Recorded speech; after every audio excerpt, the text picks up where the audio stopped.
Hola, este día estudiaremos un circuito trifásico con fuente equilibrada conectada en delta, carga no equilibrada conectada en delta e impedancia de línea.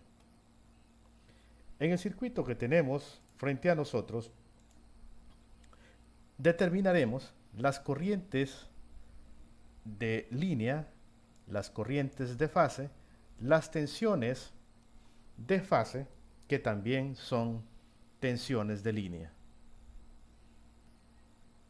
Para comenzar el análisis, planteamos nuestras corrientes de malla de la forma acostumbrada.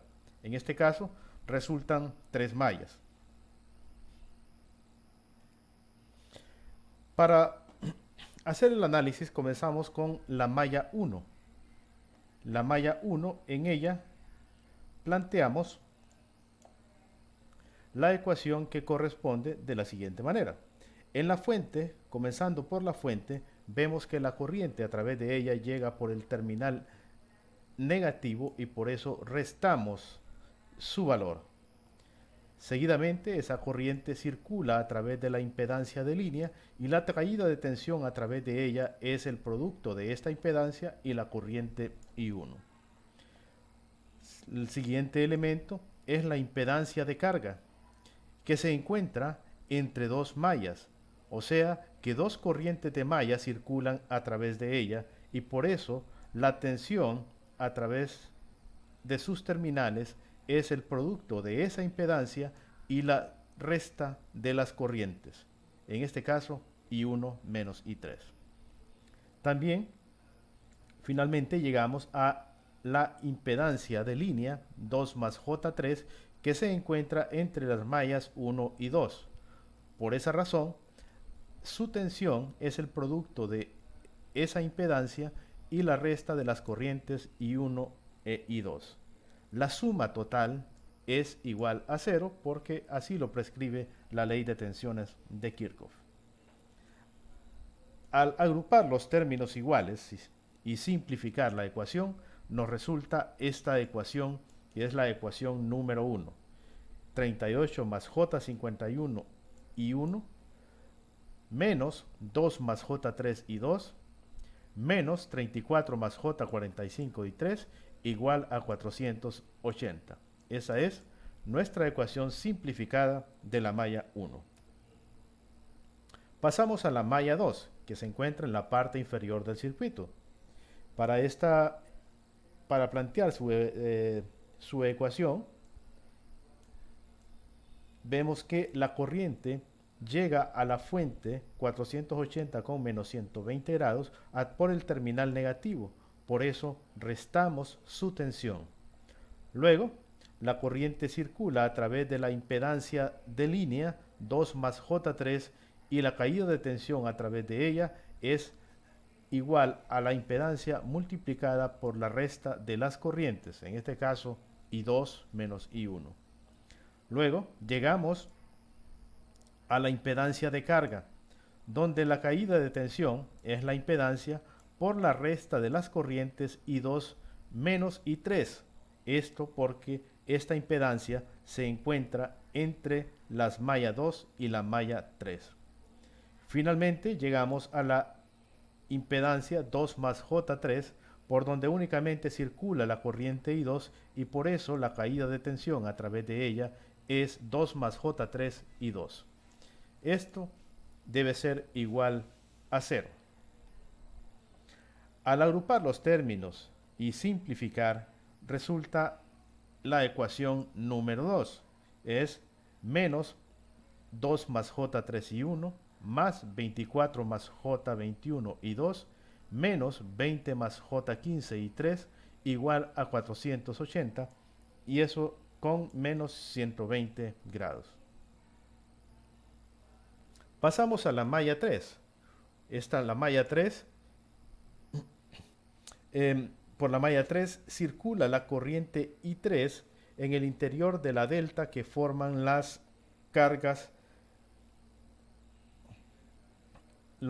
conectadas al circuito.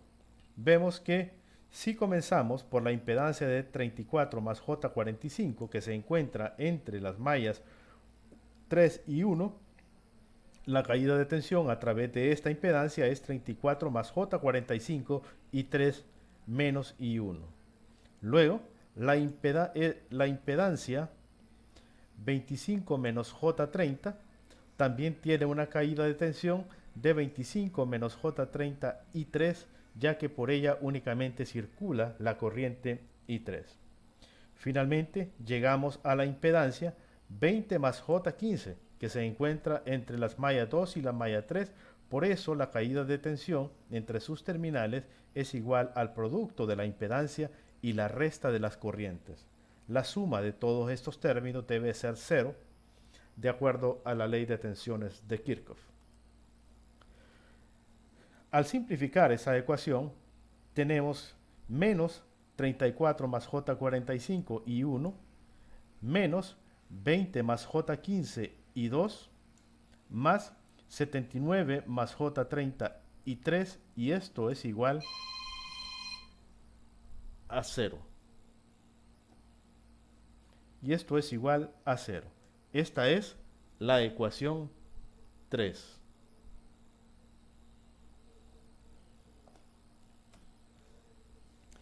Hemos determinado las tres ecuaciones de corriente. Las tres ecuaciones de corriente de malla. Este sistema de ecuaciones está formado por tres ecuaciones y tres variables, por tanto tiene solución. Y su solución está dada por I1 igual a 16.83 con menos 35.02 grados amperios efectivos. I2 igual a 9.79 con menos 115.89 grados amperios efectivos. E I3 11.26 con menos 17.68 grados amperios efectivos. Hemos solucionado entonces el sistema de ecuaciones resultante de la aplicación de la ley de tensiones de Kirchhoff a las tres mallas. Teniendo los resultados de las corrientes de malla, estamos en capacidad de poder determinar las corrientes de fase. Las corrientes de fase que están dadas por IAB, que es la corriente que circula desde el terminal A al terminal B, o del nodo A al nodo B, pasando a través de la impedancia 34 más J45, y BC, que es la corriente que circula a través de la impedancia 20 más J15 y se desplaza desde el nodo B hacia el nodo C, e ICA, que es la corriente que se desplaza del nodo C hacia el nodo a través de la impedancia 25 menos J30. Podemos entonces ahora calcular los valores que corresponden a cada una de las corrientes de fase. Cuando vemos IAB, IAB es la corriente que circula de arriba hacia abajo a través de la rama de la impedancia de 34 más J45. Podemos ver claramente que esa corriente se desplaza de arriba hacia abajo y que a través de esa impedancia la corriente de malla I1 se desplaza de arriba hacia abajo y la corriente de malla I3 se desplaza de abajo hacia arriba. Por esa razón, planteamos que IAB es igual a la resta de las corrientes de malla I1 menos I3. I1 porque lleva la misma dirección que IAB e I3 restada porque lleva dirección contraria. Al asignar los valores de I1 e I3, tal como los hemos determinado en pasos anteriores, resulta que IAB es igual a menos 63.89, es igual a 6.95 con menos 63.89 grados en amperios efectivos. Luego podemos calcular la corriente IBC.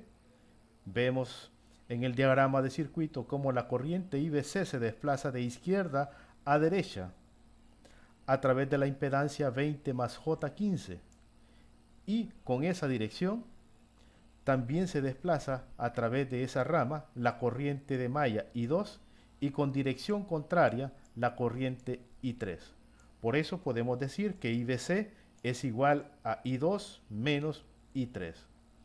Asignando los valores de I2 e I3 que previamente calculamos y sustituyéndolos en esa ecuación, finalmente resulta que la corriente de rama o corriente de fase IBC es igual a 15.94 con menos 160.24 amperios efectivos. Finalmente llegamos a la corriente ICA. ICA circula a través de la impedancia 25 menos J30, donde únicamente circula la corriente de malla I3. Pero esa corriente lleva dirección de arriba hacia abajo, o sea, tiene dirección contraria a la corriente ICA. Por esa razón, ICA es igual a menos I3. Asignando el valor de I3 que ya calculamos en esa ecuación, podemos llegar finalmente al resultado de que ICA es igual a 11.26 con 162.32 grados amperios efectivos. Hemos calculado entonces las corrientes de fase, las corrientes a través de los elementos de carga. Vemos que las magnitudes difieren significativamente entre sí y en el diagrama fasorial podemos ver cómo se produce un desplazamiento angular que está muy alejado de los 120 grados que regularmente encontramos en las cargas equilibradas. Entonces, el efecto de la carga equilibrada es que tenemos corrientes no equilibradas también. No están equilibradas en magnitud y no están equilibrados los ángulos. Después de haber calculado las corrientes de fase, estamos en capacidad de calcular las corrientes de línea, es decir, las corrientes IAA, IBB e ICC. Para eso, vemos que cada una de estas corrientes llega a un nodo donde conocemos dos de las corrientes en él. Cada nodo tiene 3 ramas y en 2 de esas ramas conocemos ya la corriente, de manera que podemos calcular el valor de las corrientes de línea aplicando la ley de corrientes de Kirchhoff. Si comenzamos con el nodo A, en el nodo A vemos que la corriente IAA entra y por eso la restamos en la ecuación de nodo. IAB sale del nodo, por eso la podemos sumar en la ecuación. ICA entra al nodo A y por eso la restamos. Cuando despejamos esa ecuación, resulta que IAA es igual a IAB menos ICA. Si sustituimos IAB e ICA con los valores que previamente determinamos, podemos entonces llegar al resultado de que la corriente IAA es igual a 16.83 con menos 35.02 grados amperios efectivos. IAA es la corriente de línea que se mueve desde el nodo A minúscula hasta el nodo A mayúscula. Al pasar al nodo B, vemos que la corriente IBB entra al nodo. Vean, la corriente IBB entra al nodo y por eso la restamos. La corriente IBC sale del nodo y por eso la sumamos. Y la corriente IAB entra al nodo y por eso también la restamos. Y ese resultado es igual a 0. Al despejar esa ecuación resulta que IBB es igual a IBC menos IAB. IBC e IAB tienen valores conocidos. Al sustituir esos valores en la ecuación que previamente establecimos, podemos llegar al resultado de que IBB es 18.08 con 177.3 grados amperios efectivos. Finalmente llegamos al nodo C, donde la corriente ICC entra al nodo y por eso la restamos. La corriente ICA sale del nodo y por eso la sumamos. Y la corriente IBC se mueve hacia el nodo, entra al nodo y por eso la restamos. Esa suma debe ser igual a 0. Luego despejamos para encontrar el valor de ICC, dado que conocemos los valores de ICA e IBC. Sustituyendo esos valores en la ecuación, encontramos finalmente que ICC es igual a 9.79 con 64.11 grados amperios efectivos. Ya hemos calculado entonces las tres corrientes de línea. Esas corrientes de línea podemos valorar y vemos que hay diferencias significativas en sus amplitudes, vemos sus grados, vemos sus ángulos y al graficarlos y para verlo con más claridad encontramos que angularmente estas corrientes tienen un desfase que se aleja de los 120 que regularmente tienen las cargas equilibradas. Planteamos en esta diapositiva las dos corrientes, dos grupos de corrientes, las corrientes de fase y las corrientes de línea, y podemos comparar sus diagramas fasoriales encontrando que en las corrientes de fase hay una desproporción significativa en magnitudes y ángulos. En las corrientes de línea también tenemos esa desproporción en magnitudes, pero existe cierta tendencia a acercarse, aunque de lejos, a esa diferencia angular de 120 grados que tienen las cargas que tienen las cargas equilibradas. Dado que conocemos las corrientes de fase, también podemos determinar las tensiones de fase, o sea, las tensiones en los elementos de fase o en las cargas de la delta, de la conexión delta de cargas. Tenemos entonces la corriente IAB, que es la corriente a través de la impedancia 34 más J45. Vemos que a través de esa impedancia se desplaza la corriente de rama IAB con una dirección tal que establece una tensión con la misma polaridad que la descrita o que la asignada a VAB. Por esa razón podemos afirmar que podemos calcular el valor de VAB.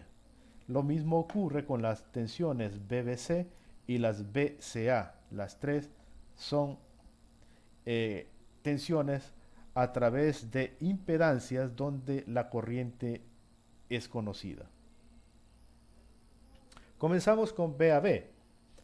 Como dije anteriormente, la corriente IAB se mueve de arriba hacia abajo y con esa dirección, y siendo la corriente de rama, entonces establece una tensión igual a VAB. Por eso podemos afirmar que VAB es igual a la corriente de rama multiplicado por la impedancia, que es 34 más J45. Al asignar en esta ecuación el valor de IAB que previamente calculamos, podemos decir o podemos determinar que la tensión VAB es igual a 391.9 con menos 10.93 grados en voltios efectivos.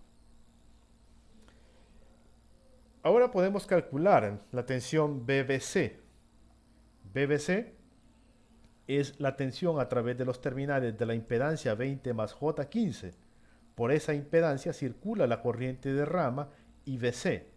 Con la dirección que tiene IBC, la tensión que establece es igual a BBC. Por esa razón, BBC es igual a IBC multiplicado por 20 más J15. Al asignar el valor de IBC que previamente calculamos, podemos determinar entonces que el voltaje BBC es 398.5 con menos 123.4 voltios efectivos. Pasamos ahora a la tensión VCA. La tensión VCA es la tensión a través de la impedancia 20-J30. A través de ella circula la corriente ICA con dirección tal que establece una polaridad igual a la indicada para VCA. Por esa razón, VCA es igual a ICA multiplicada por 25 menos J30.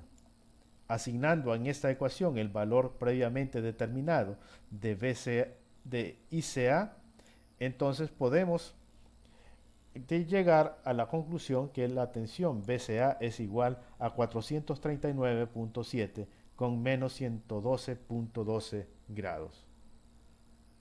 Con esto ya hemos determinado los valores de las tres tensiones de fase, VAB, BBC y VCA. Las magnitudes podemos ver que son diferentes y en el diagrama fasorial podemos notar que cómo se están separadas angularmente esas corrientes, 123, 125 y 122 grados. Esa es la separación relativa entre esas tensiones. Bien, eso ha sido todo para este circuito. Espero que haya sido de su ayuda y que les haya y que hayan aprendido de él. Muchas gracias.